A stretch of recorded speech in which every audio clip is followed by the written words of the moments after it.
नमस्कार. मी भाऊ तोरसेकर. तुम्ही बघत आहात प्रतिपक्ष. मित्रांनो, गेल्या आठवड्याभरात आलेल्या बातम्यांमध्ये शरद पवार आणि अजितदादांचे दोन पुत्र जय पवार आणि पार्थ पवार यांच्याशी चर्चा विचार विनिमय झाल्याच्या बातम्या आलेल्या आहेत.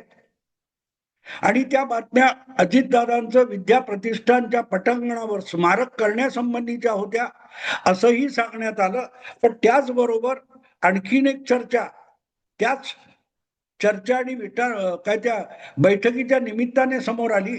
ती म्हणजे आगामी 2 महिन्यात ज्या राज्यसभेच्या द्वैवार्षिक निवडणुका महाराष्ट्रात होऊ घातलेल्या आहेत त्या संबंधीच्या बातम्या आहेत.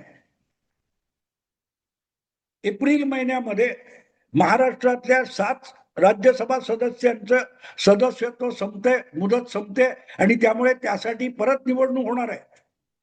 आणि त्याखेरीज उपमुख्यमंत्री झालेल्या सुनेत्रा पवार यांची मुदत 2028 पर्यंत असली तरी त्यांना 6 महिन्यामध्ये राज्यसभेचं सदस्यत्व सोडावं लागेल आणि महाराष्ट्राच्या विधानसभेत निवडून यावं लागेल आणि त्यामुळे आणखीन एक जागा मोकळी होते. आता विधानसभेचं गणित बघितलं तर त्यामध्ये अजितदादांचा पक्ष आहे त्याला स्वतःचा एक राज्यसभा सदस्य निवडून आणता येतो.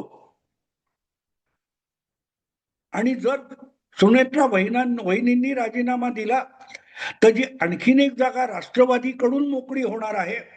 त्यासाठी महायुतीच्या सगळ्या पक्षांनी एकमताने उभं राहायचं ठरवलं तर दुसरी फक्त 2 वर्षाच्या मुदतीची असलेली जागा सुद्धा अजितदादा गटाची किंवा राष्ट्रवादीची निवडून येऊ शकते.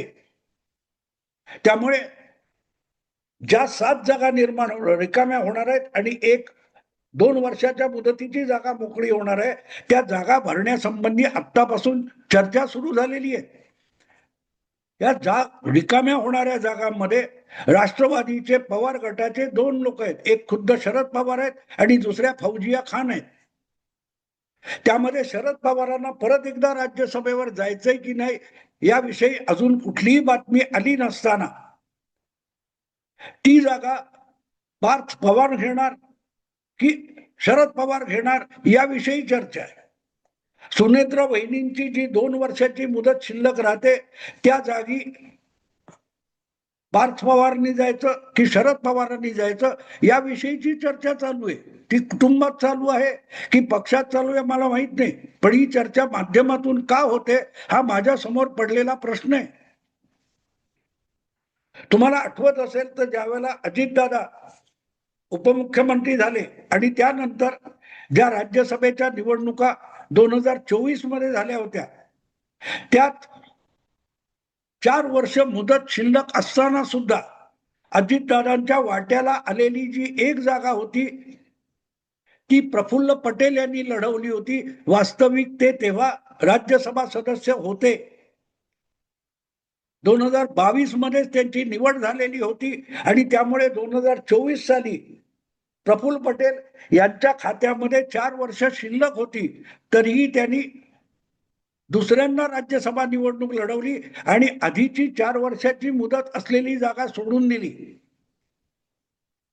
पण 24च्या लोकसभा निवडणुकीचे निकाल आले आणि बारामतीतून पराभूत झालेल्या अजितदादांच्या पत्नी सुनेत्रा पवार यांना त्या 4 वर्षाची मुदत असलेल्या राज्यसभेच्या जागी महायुतीने निवडून दिलं होतं आणि म्हणून सुनेत्रा वहिनी ज्या राज्यसभेत होत्या त्या फक्त 4 वर्षाच्या मुदतीसाठी गेलेल्या होत्या आणि आपल्याला 2 वर्ष वाढवून मिळावीत म्हणूनच प्रफुल्ल पटेल यांनी 4 वर्ष शिल्लक असताना आणखीन एक जागा लढवली.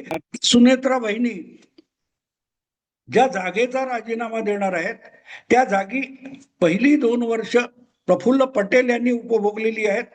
पुढची 2 वर्ष सुनेत्रा वहिनींची होती आणि आता उरलेली 2 वर्ष आहेत. अशा वेळेला तिथे जो कोणी निवडून जाईल त्याला फक्त 2028च्या एप्रिल पर्यंत म्हणजे आणखीन 2 वर्ष राज्यसभेत बसता येईल. पण आजच्या 40-41 आमदारांच्या बळावर जी दुसरी जागा राष्ट्रवादी अजितदादा गटाला मिळेल ती तब्बल 6 वर्षासाठी असेल. त्यामुळे भविष्य काळामध्ये पार्थ पवार यांना राज्यसभेत किंवा दिल्लीत आपले पाय रोवून उभं राहायचं असेल तर त्यांना 6 वर्षाची मुदत मिळाली पाहिजे, ही कल्पना आहे. आणि म्हणून त्यांना नवी जागा पाहिजे. आपल्या आईकडून रिकामी झालेली जागा नको आहे. मग अवघ्या 2 वर्षाची जी जागा आहे ती शरद पवार घेणार का, की शरद पवारांसाठी 6 वर्षाची जागा पार्थ पवार सोडणार? ज्या पार्थ पवारला लोकसभेतलं माढ्याचं तिकीट 2019 मध्ये द्यायचं की नाही यावरून पवार परिवारामध्ये वाद सुरू झाला आणि अखेरीस त्याच पार्थ पवारला मावळमध्ये शरद पवारांनी पाठवला आणि पराभूत करून घेतला. त्याच पार्थकडे आज शरद पवारांना आपल्या राज्यसभेसाठी जावं लागत असेल तर त्याला शोकांतिका म्हणावं लागेल. ज्या बातम्या येत आहेत की राज्यसभेच्या जागेच्या संबंधाने पार्थ पवार आणि शरद पवार यांचा विचार विनिमय झाला असं जे म्हटलं जात आहे त्याला शोकांतिका म्हणतात. कारण तुम्हाला आठवत असेल की ज्या वेळेला उद्धव ठाकरे मुख्यमंत्री होते आणि अभिनेता सुशांत सिंग राजपूत याच्या